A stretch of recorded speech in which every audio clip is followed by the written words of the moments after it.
ශ්‍රී ලංකාවේ වී වගාව තුළ නියැලුණු ගොවීන් හට තමන්ගේම බිම් අයිතිය හිමි වූ ගොවීන් ඉතා අල්පය. ඒ අතරින් අඳ ගොවියා සුවිශේෂ තැනක් ගනී. වෙනත් පුද්ගලයෙකුගේ අයිතියක් සහිත කුඹුරක් වගා කිරීම, අස්වැද්දීම හා එම ඉඩම් හිමියාට බද්දක් ගෙවන්න අඳ ගොවියා නම් වේ. 1902 වගේ ලංකාවේ සාමාන්‍යයෙන් ඉඩම් අයිතිය පෞද්ගලික අයිතිය ගියේ සුද්දන්ගේ ආණ්ඩු කාලේ මේ වගාවට ඉඩම් ඕන නිසා ඒ කාලේ අපේ යම් කොටසක් හැකියාව තියෙන බලපුලුවන්කාරකම් සම්බන්ධකම් තියුණු කොටසක් ඉඩම් 750ට රුපියලට වගේ මේ හරිය මධ්‍යම අවසරයේ අක්කර 25 50 අරගෙන තියෙනවා. ඒ කාලේ කැලෑ ඉඩම් කපා හදාගෙන වැටමගට එහෙම නැත්නම් වතුර ටිකට එහෙම නැත්නම් පැල් රකින්න ගොයි ඒ ගත අය දුප්පත් අයට බාර දුන්නා. ඒ අය ඇවිල්ලා මේවා කපා හදාගෙන ඇලවල් කපාගෙන ගොවිතැන් කරලා තියෙනවා. ඒ වල්ලා 16 හැටියට ප්‍රවෙනි 16 වගේ වහල් මෙහෙයක් තමයි තිබුණේ. ඒ තත්ත්වයක් තමයි ගොවිතැනේ තිබුණේ.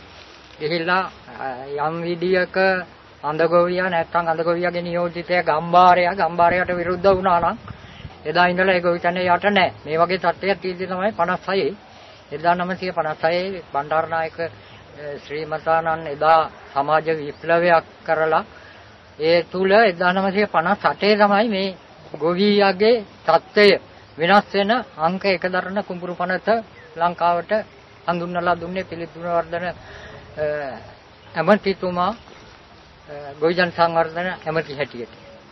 ඒකට විශාල දායකත්වයක් මම කියන්නේ හම්බන්තොට දිස්ත්‍රික්කෙන් ඩී.ඒ. රාජපක්ෂ මෙතුමා නියෝජ්‍ය කෘෂිකර්ම ඇමති හැටියට ලබා දුන්නා.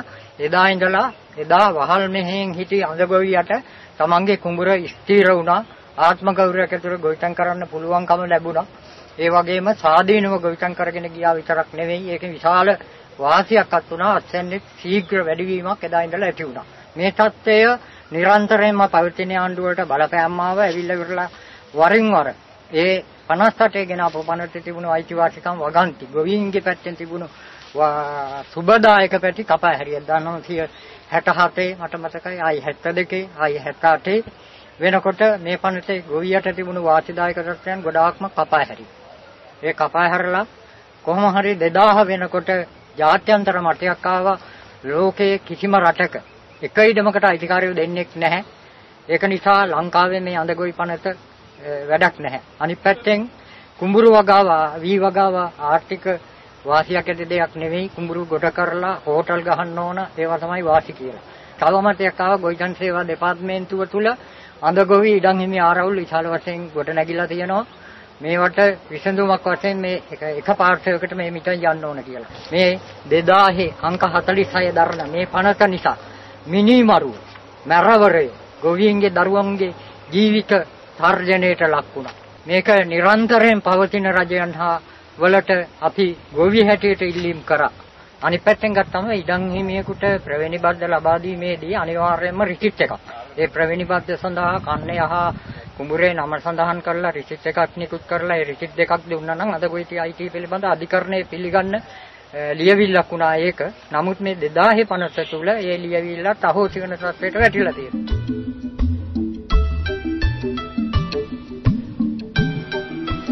තාත්තා අවුරුදු 40ක් විතර කරගෙන ඇවිල්ලා තියෙනවා මේ කුඹුරු. ඊට පස්සේ මමත් දැන් අවුරුදු 35ක් විතර කරගෙන ගිහිල්ලා තියෙනවා. ඒක යටතේ දැන් මේ අඳගොවි පනත අපිට අයිමු වෙලා තියෙනවා.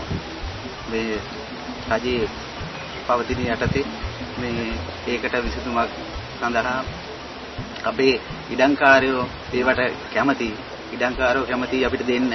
මේ රජයේ තියෙන තීන්දුව නිසා ඒක අපිට අහිමි වෙලා යනවා.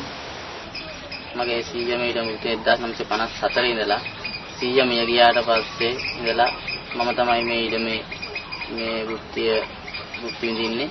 මම ඉපදුනේ මේ ඊඩමේ මේකේ මම ඉපදුනේ මේ කට්ටිය එන්නේ ගෙනියන්න මේ ප්‍රවණිය. ඊට පස්සේ පන්න 3-4ක් එකතු කරලා මේ කට්ටිය කොමසාරිස්තුමා ගාව නීතිමය මාර්ගය අරගෙන රටේ අසාධාරණ විදිහට රටේ පවතින නැති මිලකට රුපියල් 32ක් වැනි මිලකට මේ අපෙන් සල්ලි අය කරන රුපියල් 22කට 23ට 24ට මිල වී මිල යද්දි ඒ විදිහට අපි අයින් කරන්න හදනවා. ඒක කරන්නේ මේ 2010 ගොවිජන පනත යටතේ තමයි ඒක කරන්නේ. මගේ මහත්තයා 1950 කරන් වල ඉඳලා කිව්ලක්කර පහ කියන කුඹුර වගා කරා ඉඩම් හිමි අඥාති 100 කෙනෙක්. මගේ මහත්තයාට ඒ දීපු කුඹුර තමයි 2000 අංක 46 දරන පනතක් මගින් අර සැමියා ඒ නන්දගොයි යමිය ගියයින් පසු මේ අනුපාතිකයක් නම් කරන්න බැරි හේතුව මත මේ කුඹුර යනවායි කියලා මගේ කුඹුර අහිමි කරා. හම්බන්තොට දිසා අධිකරණේ මේ යුද්ධෙට මේ දරුවෝ යන්නේ නැති කාලේ මගේ දරුවා යුද්ධෙට ගියේ. ඒ ගිහිල්ලා ඒ මානසික ආබාධයකට පත් වෙලා ඒ දරුවා අදටත් රෝගීව ඉන්නවා. එතන හමුදාවෙන් ගෙවීමක් කරෙත් නැහැ. අවුරුදු 11යි මගේ පොඩි දියණියට තාත්තා නැති වෙනකොට තවත් විවාහ කර දීමට දියණියක් හිටියා. ඉතින් මේ දරුවෝ තුන්දෙනාත් එක්ක මට ජීවත් වෙන්න තිබුණ එකම ආදායම් මාර්ගය මේ කුඹුර තමයි. අදත් මගේ ලොකු දියණිය දීර්ඝ දෙන වයසේ පහු කරලා ඉන්නෝ. මේ දොස්තර විභාගෙට ඉගෙන ගන්න උසස් පෙළ මේ බයෝ සයන්ස් වලින් මගේ පොඩි දු ඉගෙන ගත්තේ. කොහොම හරි මම දන්න තරමින් දොස්තර කෙනෙක් වෙන්නේ කියලා තාත්තා heart attack ඇදිලා මැරුණ නිසා අසරණ රෝගීන් බේරගන්න මම දොස්තර කෙනෙක් වෙනවයි කියලා මගේ පැතුමක් මගේ දූට තිබුණා. ඒ පැතුමත් මගේ දූගේ දැන් සුන් වෙලා ගියා. වැඩිදුර අධ්‍යාපනයක් දෙන්න ආර්ථිකයක් අපිට නැහැ. මේ පනත හදලා අපේ අසරණ දුක බලලා අඳගොයි සමත්යක් වශයෙන් අඳගොයිගේ දුක බලලා මේ පනත හදලා අඳගොයින්ට මේ හොදක් කරලා දෙන්නයි කියලා මම ඉල්ලා සිටිනවා.